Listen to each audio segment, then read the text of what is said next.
నమస్కారం ETV news కు స్వాగతం. ముందుగా ముఖ్యాంశాలు. డ్రగ్స్ కేసు పురోగతిపై కేసీఆర్ సమీక్ష. మాదక ద్రవ్యాలు వాడే సినీ ప్రముఖులను బాధితులుగా చూడాలని అధికారులకు సూచన. మాదక ద్రవ్యాల కేసులో ముగిసిన రవితేజ విచారణ. కెల్విన్, జీషన్ అలీలతో సంబంధాలపై ప్రశ్నించిన సిట్ అధికారులు. క్లౌడ్ కంప్యూటింగ్ పరిశోధనలకు ఏపీని కేంద్రంగా మారుస్తామన్న చంద్రబాబు. మంగళగిరిలో పై డేటా కేంద్రాన్ని ఆరంభించిన సీఎం. విక్రమ్ గౌడ్ ఇంట్లో కాల్పుల ఘటనపై పోలీసుల ముమ్మర దర్యాప్తు. కనిపించని తుపాకీ. నిలకడగా విక్రమ్ ఆరోగ్య పరిస్థితి. బీహార్ అసెంబ్లీలో బలం నిరూపించుకున్న నితీష్ కుమార్. అవినీతికి వ్యతిరేకంగానే కొత్త పొత్తు పెట్టుకున్నట్టు స్పష్టం చేసిన ముఖ్యమంత్రి. పనామా పత్రాల కేసులో పదవీచ్యుతుడైన నవాజ్ షరీఫ్. సుప్రీంకోర్టు అనర్హుడిగా ప్రకటించిన వెంటనే ప్రధాని పదవికి రాజీనామా.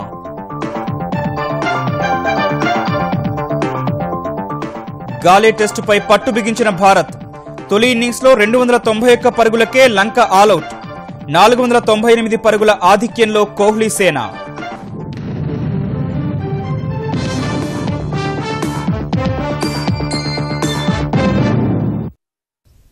డ్రగ్స్ వాడుతున్న సినీ ప్రముఖులను బాధితులుగానే చూడాలని ముఖ్యమంత్రి కేసీఆర్ ఆబ్కారీ శాఖ అధికారులకు సూచించారు. సినీ రంగాన్ని లక్ష్యంగా చేసుకుని డ్రగ్స్ కేసు దర్యాప్తు జరుగుతోందన్న అభియోగం తప్పన్న ఆయన డ్రగ్స్ కేసు విచారణను పారదర్శకంగా చేపట్టాలని అధికారులను ఆదేశించారు.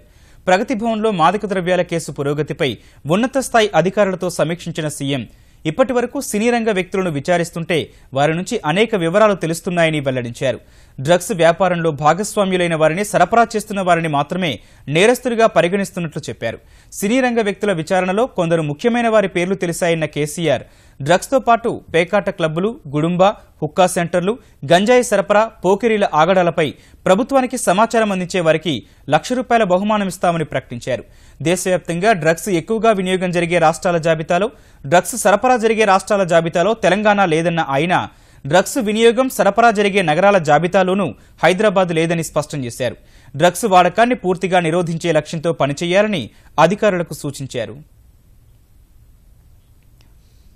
డ్రగ్స్ కేసులో సినీ నటులు రవితేజను సిట్ అధికారులు 9 గంటల పాటు విచారించారు. ఉదయం 10:30 గంటలకు ప్రారంభమైన విచారణలో డ్రగ్స్ ముఠా నాయకుడు కెల్విన్, జీషాన్ అలీతో ఉన్న సంబంధాలు, మాదక ద్రవ్యాల సరఫరా, ఇటీవలే రోడ్డు ప్రమాదంలో చనిపోయిన అతని తమ్ముడు భరత్ మాదక ద్రవ్యాల అలవాటు సహా పలు అంశాలపై ప్రశ్నించారు. వారి వద్ద ఉన్న ఆధారాలకు బలం చేకూరేలా సమాచారం రాబట్టేందుకు సుదీర్ఘంగా విచారించారు. మధ్యాహ్నం భోజనం చేసేందుకు నిరాకరించిన రవితేజకు సిట్ అధికారులు ఎండు పండ్లు ఇచ్చారు. విచారణలో రక్త నమూనాలిచ్చేందుకు రవితేజ నిరాకరించారు. సయ్యద్ యూనిస్, తౌబీర్ అహ్మద్ అనే మరో ఇద్దరిని కూడా ఇవాళ ప్రశ్నించినట్టు తెలిపిన అధికారులు రేపు రవితేజ డ్రైవర్ శ్రీనివాసరావు విచారణకు హాజరవుతారని చెప్పారు. క్లౌడ్ కంప్యూటింగ్, కృత్రిమ మేధస్సు పరిశోధనలకు ఆంధ్రప్రదేశ్ను గమ్యస్థానంగా తీర్చిదిద్దుతామని ముఖ్యమంత్రి చంద్రబాబు తెలిపారు. హైదరాబాద్ స్థాయిలో అమరావతి కూడా ఐటీ రంగంలో అభివృద్ధి చెందుతుందన్న ఆయన సాంకేతికతను పరిపాలనకు అనుసంధానిస్తూ ఏపీ అద్భుత ఫలితాలు సాధిస్తోందన్నారు. అమరావతిలోని మంగళగిరి ఐటీ పార్కులో పై అమరావతి డేటా సెంటర్ను ప్రారంభించిన ఆయన 30 ఏళ్లలో సాంకేతికతలో ఎన్నో మార్పులు వచ్చాయని, కొత్త టెక్నాలజీలైన క్లౌడ్ సర్వీసులు, కృత్రిమ మేధస్సు వంటి విషయాల్లో ప్రతిభ చూపాల్సి ఉందన్నారు. భవిష్యత్ అంతా క్లౌడ్ రంగానిదేనన్న సీఎం సరైన సమయంలో అమరావతిలో డేటా కేంద్రం ఏర్పాటైందని చెప్పారు. క్లౌడ్ టెక్నాలజీకి ప్రాధాన్యత పెరుగుతున్న తరుణంలో అంతర్జాతీయ ప్రమాణాలతో డేటా కేంద్రం ఏర్పడటం శుభపరిణామమన్న ఐటీ మంత్రి లోకేష్ త్వరలోనే క్లౌడ్ హబ్ పాలసీని తీసుకురాబోతున్నామని చెప్పారు. 2019 ఎన్నికలలోపు ప్రతి నెల ఒక ఎలక్ట్రానిక్ పరిశ్రమకు ప్రారంభోత్సవమో, శంకుస్థాపన జరుగుతుందని లోకేష్ వివరించారు. Because we are a startup state, we were a capital-less state. Being a startup state, everything is in a startup mode. And we're very proud, we're one of the very first states, not only in India but in Southeast Asia, to host a Tier 4 data center. And I'm very confident, the Mangalgiri IT Park alone in the next 5 years would create close to 20,000 jobs. I'm very happy, today I remember, Pi Data Center has built within 15 months. L&T built high-tech city within 15 months. That was in Hyderabad. This is in Amaravati. I don't have any doubt Amaravati will be the best city in the world in the near future. It is going to happen. This is only the beginning. Within 20 years' time, nobody can visualize what was happened. I told very clearly one cell phone is enough. If you are having a cell phone, all our transactions, it may be banking transaction, it may be government permissions, it may be knowledge for that matter, and everything you can avail it. That is the strength of technology today.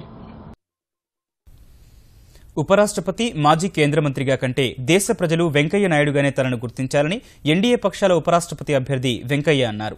Bharatiya Janata పార్టీని తల్లిగా భావించారన్న వెంకయ్య పార్టీనే తనను ఇంత వాడిని చేసిందన్నారు. 2020లో రాజకీయాల నుంచి తప్పుకుందామనుకుంటే party మరొకటి తలచిందన్నారు. హైదరాబాద్లో కేంద్ర శాస్త్ర సాంకేతిక సహాయ మంత్రి సుజనా చౌదరి, తెలంగాణ ఐటీ మంత్రి కేటీఆర్, ప్రతిపక్ష నేత జానారెడ్డి, ఆంధ్రప్రదేశ్ వైద్యారోగ్య మంత్రి కామినేని శ్రీనివాస్ సహా క్రీడాకారులు, పారిశ్రామికవేత్తలు, చిత్రరంగానికి చెందిన ప్రముఖులు, వివిధ పార్టీల నేతలు, తెలుగు రాష్ట్రాల ప్రముఖులు పాల్గొని నిర్వహించిన ఆత్మీయ అభినందన సభలో వెంకయ్య ఉద్వేగంగా ప్రసంగించారు.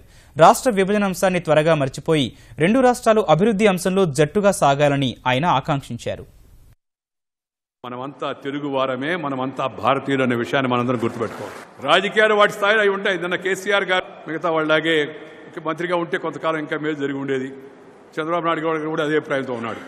సరే, ఏదేమైనా మనం పైన నిర్ణయాన్ని కాదనలేం కదా. కానీ నేను ఆయనకు చెప్పాను, దయచేసి మీరిద్దరు కలిసి పనిచేయండి, ఆ సమస్యను ఇద్దరు సామరస్యంగా పరిష్కరించుకోండి, ఘర్షణాత్మక వైఖరి పెట్టుకోవద్దు. ఆంధ్ర భవన్ కూడా ఇద్దరు ఒక అంగీకారానికి రాకపోవడం వలన అది అలా ఉండిపోయింది. ఒక అంగీకారానికి రాండి, ఇద్దరు కలిసి కొన్ని విషయాల్లో కేంద్రంపై ఒత్తిడి తేవాలి, అప్పుడు ఇంకా శక్తి వస్తుంది. ఆత్మీయ అభినందన సభలో పాల్గొన్న వివిధ పార్టీల నేతలు వెంకయ్యతో తమ అనుబంధాన్ని గుర్తు చేసుకున్నారు. పార్లమెంటు రాజకీయాల్లో వెంకయ్య నాయుడు వేలుపట్టి నడిపించారని కేంద్ర మంత్రి సుజనా చౌదరి వ్యాఖ్యానించగా, క్రమశిక్షణలో వెంకయ్యే తనకు ఆదర్శమని తెలంగాణ ఐటీ మంత్రి కేటీఆర్ అన్నారు. పార్లమెంటరీ వ్యవహారాలను అక్షరాభ్యాసం చేయించి ప్రతి మెట్టు డూస్ అండ్ డోంట్స్, ప్రజాస్వామ్యంలో ప్రతిదానికి ఒక లక్ష్మణ గీత ఉంటుంది. ఆ గీత దాటి వెళ్ళకూడదు, కానీ ఆ గీత వరకు మాత్రం అగ్రెసివ్గా వెళ్ళాలి అని ట్రైనింగ్ ఇచ్చారు. ఆగస్టు 16 నాడు తెలంగాణ రాష్ట్రంలోని 73 పట్టణాలు ఓడిఎఫ్గా డిక్లేర్ చేద్దాం అనుకున్నాం, వారి చేతుల మీదుగా చేద్దాం అనుకున్నాం. కానీ మరి ఇప్పుడు వారు ఉపరాష్ట్రపతి పదవిలో వారు రావచ్చో లేదో, ప్రోటోకాల్ ఏంటో నాకు తెలియదు. అయినప్పటికీ తప్పకుండా వారిని మళ్ళీ ఢిల్లీ వెళ్ళి ఆహ్వానించి తప్పకుండా వారి ఆశీస్సులు తెలంగాణ రాష్ట్రానికి భవిష్యత్తులో కూడా ఉంటాయని, ఉండాలని మనస్ఫూర్తిగా కోరుకుంటూ మళ్ళీ ఒకసారి ఆకాంక్షలు తెలియజేస్తూ జై తెలంగాణ. ఆర్జేడీ, కాంగ్రెస్తో తెగదెంపులు చేసుకుని ఎన్డీఏ మద్దతుతో ఆరోసారి బీహార్ ముఖ్యమంత్రి పగ్గాలు చేపట్టిన నితీష్ కుమార్ శాసనసభలో బలం నిరూపించుకున్నారు. మొత్తం 243 స్థానాలున్న అసెంబ్లీలో 239 మంది విశ్వాస పరీక్షకు హాజరవగా నితీష్కు అనుకూలంగా 131 మంది, వ్యతిరేకంగా 108 మంది ఓట్లేశారు. ఈ ఉదయం ప్రత్యేకంగా సమావేశమైన శాసనసభలో నితీష్ విశ్వాస తీర్మానం ప్రవేశపెట్టగా వాడీవేడి చర్చ జరిగింది. మహాకూటమి విచ్ఛిన్నానికి ప్రధాన కారణమైన లాలూ కుమారుడు తేజస్వి యాదవ్ చర్చలో పాల్గొని నితీష్పై తీవ్ర విమర్శలు గుప్పించారు. ఉప ముఖ్యమంత్రి పదవికి రాజీనామా చేయాలని నితీష్ తనకు ఎప్పుడూ చెప్పలేదని తేజస్వి అన్నారు. తీవ్రమైన కేసులు ఎదుర్కొంటున్న యూపీ ముఖ్యమంత్రి యోగి ఆదిత్యనాథ్ సహా మరికొందరు భాజపా నేతల్ని రాజీనామా చేయాలని నితీష్ కోరతారని ప్రశ్నించారు. ఈ విమర్శల్ని అధికార పక్షం ధీటుగా తిప్పికొట్టింది.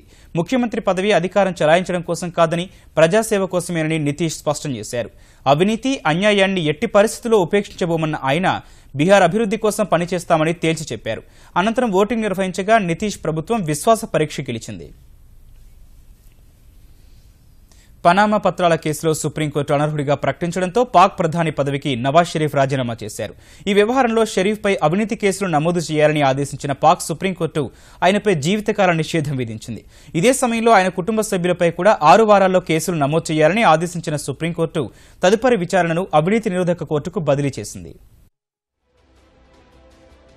లండన్లో ఆస్తులు కొనుగోలు చేసేందుకు మనీ లాండరింగ్కు పాల్పడ్డారంటూ గతేడాది వెల్లడైన పనామా పత్రాలు పాక్ ప్రధాని నవాజ్ షరీఫ్ పదవికి ఎసరు పెట్టాయి. నవాజ్ షరీఫ్ కుటుంబం డొల్ల కంపెనీల సాయంతో లండన్లో అక్రమాస్తులు కొనుగోలు చేసినట్టు పనామా పత్రాల్లో బయటపడగా, ఈ వ్యవహారంలో షరీఫ్ ను అనర్హుడిగా ప్రకటించాలంటూ ప్రతిపక్ష తెహ్రీక్ ఏ ఇన్సాఫ్, అవామీ ముస్లిం లీగ్, జమాతీ ఇస్లామీ పార్టీలు దాఖలు చేసిన పిటిషన్పై విచారణ జరిపిన పాక్ సుప్రీంకోర్టు నవాజ్ షరీఫ్ ను అనర్హుడిగా ప్రకటిస్తూ సంచలన తీర్పు వెలువరించింది. ఇన్నాళ్లు న్యాయస్థానాలు సహా పార్లమెంట్ ను మోసగించిన షరీఫ్ ప్రధాని పదవిలో కొనసాగేందుకు ఎంతమాత్రం అర్హుడు కాదని 5 సభ్యుల సుప్రీం ధర్మాసనం ఏకాభిప్రాయంతో తేల్చి చెప్పింది. ఇదే సమయంలో ఆయన ఏ పదవి చేపట్టకుండా జీవితకాల నిషేధం విధించింది. షరీఫ్ సహా ఆయన మంత్రివర్గంలో ఆర్థిక శాఖ నిర్వహిస్తున్న ఇషాక్ దార్ కూడా ఆ పదవిలో కొనసాగలేరని తెలిపింది. షరీఫ్ సహా ఆయన కుటుంబ సభ్యులపై 6 వారాల్లోపు కేసు నమోదు చేయాలని జాతీయ జవాబుదారీ సంస్థ ఎన్ఏబీని ఆదేశించిన ధర్మాసనం కేసు విచారణను అవినీతి నిరోధక శాఖకు బదిలీ చేసింది. ఈ తీర్పు వెలువడిన వెంటనే ప్రధాని పదవికి షరీఫ్ రాజీనామా చేశారు.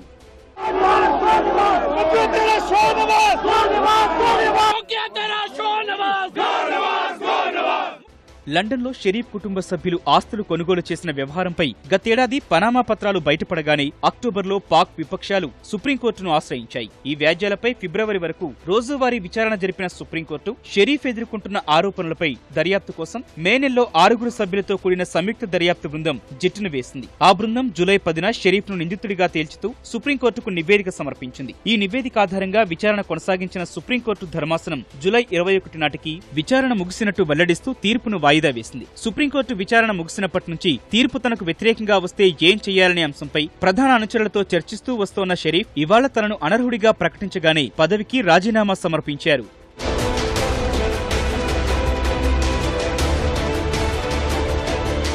పాక్ ప్రధానిగా మూడోసారి విధులు నిర్వర్తిస్తూ అనర్హుడైన షరీఫ్ మూడోసారి ఈ పదవి చేపట్టారు. 1990 నుంచి 93 వరకు మొదటిసారి ప్రధాని బాధ్యతలు నిర్వర్తించిన ఆయన తర్వాత 97లో పదవిని చేపట్టి 99లో నాటి సైన్యాధ్యక్షుడు పర్వేజ్ ముషారఫ్ కుట్రపూరితంగా పదవీచ్యుతుణ్ణి చేసే వరకు పదవిలో కొనసాగారు. ఆ సమయంలోనే లండన్లో అక్రమాస్తులు కూడబెట్టినట్లు పనామా పత్రాలు వెల్లడించిన వాస్తవాలను పాక్ సుప్రీంకోర్టు నిర్ధారించింది.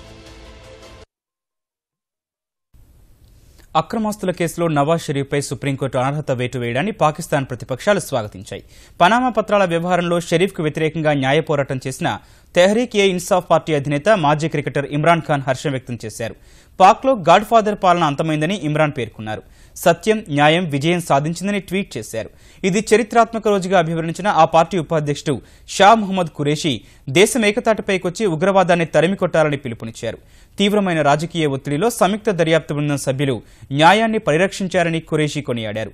మరోవైపు న్యాయ పోరాటంలో విపక్షాలన్నీ తమ పాత్రను పోషించినా ఇమ్రాన్ ఖాన్ మాత్రం కీలకంగా వ్యవహరించారని పాకిస్తాన్ పీపుల్స్ పార్టీ ప్రశంసించింది. రామోజీరావు మనవరాలు సహారీ వివాహ వేడుకకు రామోజీ ఫిల్మ్ సిటీ సర్వంగ సుందరంగా ముస్తాబైంది. ఈనాడు ఎండీ కిరణ్, మార్గదర్శి ఎండీ శైలజా కిరణ్ల కుమార్తె సహరి, భారత్ బయోటెక్ సంస్థ అధినేతలు కృష్ణ, సుచిత్రల కుమారుడు రేచస్ వీరేంద్రదేవ్ వివాహం అర్ధరాత్రి 12:06 జరగనుంది. విద్యుత్ దీపాల దగదగ కాంతులతో ఆర్ఎఫ్సీ అతిథులకు ఆహ్వానం పలుకుతుండగా ఈ వేడుకకు తరలివచ్చిన అతిరథ మహారథులు నూతన వధూవరులను ఆశీర్వదించి శుభాభినందనలు చెబుతున్నారు. ఎన్డీఏ ఉపరాష్ట్రపతి అభ్యర్థి వెంకయ్యనాయుడు, తెలుగు రాష్ట్రాల ముఖ్యమంత్రులు చంద్రబాబు, కేసీఆర్, కేంద్ర మంత్రి రాజీవ్ ప్రతాప్ రూడి, ఏపీ స్పీకర్ కోడెల శివప్రసాద్, ఆంధ్రప్రదేశ్, తెలంగాణ మంత్రులు, పలువురు శాసనసభ్యులు, తెలుగు సినీ రంగ ప్రముఖులు, వ్యాపార దిగ్గజాలు వివాహ వేడుకకు తరలివచ్చారు.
కాంగ్రెస్ సీనియర్ నేత మాజీ మంత్రి ముఖేష్ గౌడ్ కుమారుడు విక్రమ్ గౌడ్పై ఆయన ఇంట్లోనే ఇవాళ తెల్లవారుజామున కాల్పులు జరగడం కలకలం రేపింది. హైదరాబాద్లోని గాయత్రీనగర్లో భార్య షిపాలి, ఇద్దరు పిల్లలతో నివాసం ఉంటున్న ఇంట్లో తెల్లవారుజామున 3:30 గంటల ప్రాంతంలో విక్రమ్పై కాల్పులు జరిగినట్లు పోలీసులు చెప్పారు. గుడికి వెళ్లేందుకు సమాయత్తమవుతున్న సమయంలో కింది గదిలో ఉన్న విక్రమ్పై ఎవరో గుర్తు తెలియని దుండగులు కాల్పులు జరిపినట్లు షిపాలి చెప్పారు. విక్రమ్ శరీరంలో లభించిన బుల్లెట్ల ఆధారంగా 7.36 mm తుపాకీ వాడినట్లు గుర్తించిన పోలీసులు తుపాకీ కోసం వెతుకుతున్నట్లు తెలిపారు. విక్రమ్ నోరు విప్పితేనే ఏం జరిగిందనేది తెలుస్తుందని డీసీపీ వెంకటేశ్వరరావు పేర్కొన్నారు. అపోలో ఆసుపత్రిలో చికిత్స పొందుతున్న విక్రమ్ను వివిధ పార్టీల నేతలు పరామర్శిస్తున్నారు. శ్రీశైలం ఆనకట్ట వద్ద 2 చిరుతపులులు సంచరించడం స్థానికంగా కలకలం రేపుతోంది. 2 రోజుల నుంచి ఆనకట్ట స్విచ్ యార్డ్ సమీప అడవిలోని కొండపై 2 చిరుతపులులు తిరుగుతుండడంపై స్థానికులు భయాందోళనలు వ్యక్తం చేస్తున్నారు. అయితే ఆ ప్రాంతంలో దుప్పిని చంపి తింటున్నందునే చిరుతలు అక్కడ సంచరిస్తుండే ఉండొచ్చని అటవీశాఖ అధికారులు చెబుతున్నారు. గుజరాత్లో తమ పార్టీ శాసనసభ్యుని పోలీసులు అపహరించారని ఆరోపిస్తూ కాంగ్రెస్ సభ్యులు ఆందోళనకు దిగగా రాజ్యసభ ఎలాంటి కార్యకలాపాలు నిర్వహించకుండానే సోమవారానికి వాయిదా పడింది. ఈ ఉదయం సభ ప్రారంభమైన వెంటనే గుజరాత్లోని వేరా శాసనసభ్యుడు పూనాజీ గావిత్ను గుజరాత్ పోలీసులు ఎత్తుకెళ్లారని కాంగ్రెస్ ఎంపీ ఆనంద్ శర్మ చెప్పారు. రాజ్యసభ ఎన్నికల్లో విజయం కోసమే గుజరాత్లోని భాజపా ప్రభుత్వం ఇలా చేసిందని ఆరోపించారు. ఈ విమర్శల్ని తోసిపుచ్చిన అధికార పక్షం ఇది కాంగ్రెస్ అంతర్గత వ్యవహారమని తేల్చి చెప్పింది. ఎమ్మెల్యే అపహరణపై రాజ్యసభలో చర్చించడం కుదరదని డిప్యూటీ చైర్మన్ కురియన్ స్పష్టం చేసినా విపక్షం పట్టు వెడలేదు. ప్రభుత్వానికి వ్యతిరేకంగా కాంగ్రెస్ సభ్యులు ఆందోళనకు దిగగా రాజ్యసభ పలుమార్లు వాయిదా పడింది. పరిస్థితి ఎంతకీ అదుపులోకి రాకపోగా సభను సోమవారానికి వాయిదా వేస్తున్నట్లు కురియన్ ప్రకటించారు. గుజరాత్ శాసనసభ్యుడిగా ఉన్న భారతీయ జనతా పార్టీ అధ్యక్షుడు అమిత్ షా తొలిసారి రాజ్యసభ ఎన్నికల బరిలో నిలిచారు. ఆగస్టు 8న జరిగే ఎన్నిక కోసం గాంధీనగర్లో నామపత్రాలు సమర్పించారు. కేంద్ర మంత్రి స్మృతి ఇరానీ సహా గురువారం కాంగ్రెస్ కు రాజీనామా చేసి భాజపాలో చేరిన శాసనసభ్యుడు బలవంత్ సింగ్ రాజ్పుత్ నామినేషన్లు వేశారు. గుజరాత్లో ఖాళీ అయిన 3 రాజ్యసభ స్థానాల్లో 2 కోసం అమిత్ షా, ఇరానీతో పోటీ చేయించాలని భాజపా పార్లమెంటరీ బోర్డు 2 రోజుల క్రితమే నిర్ణయం తీసుకుంది. 3వ స్థానం కోసం బలవంత్ సింగ్ అభ్యర్థిత్వాన్ని అమిత్ షా గురువారం ఖరారు చేశారు. గుజరాత్ శాసనసభలో భాజపాకు ఉన్న సీట్ల సంఖ్య ఆధారంగా స్మృతి ఇరానీ, అమిత్ షా గెలుపు ఖాయం కాగా 3వ స్థానంలో కాంగ్రెస్ తరపున బరిలో నిలిచిన అహ్మద్ పటేల్ కు గట్టి పోటీ ఇవ్వాలని భాజపా భావిస్తోంది. ఇటీవల కాంగ్రెస్ కు రాజీనామా చేసిన మాజీ సీఎం శంకర్ సింగ్ వాఘేలా మద్దతుతో బలవంత్ సింగ్ విజయానికి అవసరమైన ఓట్లు సంపాదించేందుకు కమలదళం వ్యూహాలు రచిస్తోంది. ఈ మేరకు గురువారం బలవంత్ సహా 3 ఎమ్మెల్యేలు కాంగ్రెస్ ను వీడి భాజపాలో చేరగా ఇవాళ మరో 3 అదే బాట పట్టారు. కొన్ని దిగ్గజ సంస్థల త్రైమాసిక ఫలితాలు నిరాశపరిచిన వేళ మదుపర్లు లాభాల స్వీకరణకు దిగగా స్టాక్ మార్కెట్లు నష్టాలతో ముగిశాయి. క్రితం 2 సెషన్లో 155 పాయింట్లు లాభపడ్డ సెన్సెక్స్ ఇవాళ 73 పాయింట్లు కోల్పోయింది. ఉదయం 32,381 వద్ద నష్టాల్లో ప్రారంభమైన సెన్సెక్స్ ఏ దశలో కూడా పుంజుకోలేదు. ఔషధ, బ్యాంకింగ్, వాహన రంగాల వాటాలు తీవ్ర అమ్మకాల ఒత్తిడికి గురికాగా 32,105 పాయింట్ల కనిష్ట స్థాయికి పతనమైంది. చివరకు 32,310 వద్ద స్థిరపడింది. జాతీయ స్టాక్ ఎక్స్చేంజ్ సూచీ నిఫ్టీ 6 పాయింట్ల నష్టంతో 10,015 వద్ద ముగిసింది. ముఖ్యాంశాలు మరోసారి. డ్రగ్స్ కేసు పురోగతిపై కేసీఆర్ సమీక్ష. మాదక ద్రవ్యాలు వాడే సినీ ప్రముఖులను బాధితులుగా చూడాలని అధికారులకు సూచన. మాదక ద్రవ్యాల కేసులో ముగిసిన రవితేజ విచారణ. కెల్విన్, జీషన్ అలీలతో సంబంధాలపై ప్రశ్నించిన సిట్ అధికారులు. క్లౌడ్ కంప్యూటింగ్ పరిశోధనలకు ఏపీని కేంద్రంగా మారుస్తామన్న చంద్రబాబు. మంగళగిరిలో పై డేటా కేంద్రాన్ని ఆరంభించిన సీఎం. విక్రమ్ గౌడ్ ఇంట్లో కాల్పుల ఘటనపై పోలీసుల ముమ్మర దర్యాప్తు. కనిపించని తుపాకీ. నిలకడగా విక్రమ్ ఆరోగ్య పరిస్థితి. బీహార్ అసెంబ్లీలో బలం నిరూపించుకున్న నితీష్ కుమార్. అవినీతికి వ్యతిరేకంగానే కొత్త పొత్తు పెట్టుకున్నట్టు స్పష్టం చేసిన ముఖ్యమంత్రి.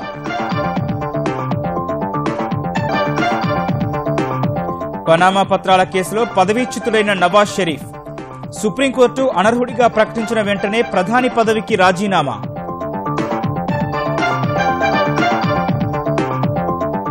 గాలే టెస్టుపై పట్టు బిగించిన భారత్. తొలి ఇన్నింగ్స్లో 291 పరుగులకే లంక ఆలౌట్. 498 పరుగుల ఆధిక్యంలో కోహ్లీ సేన.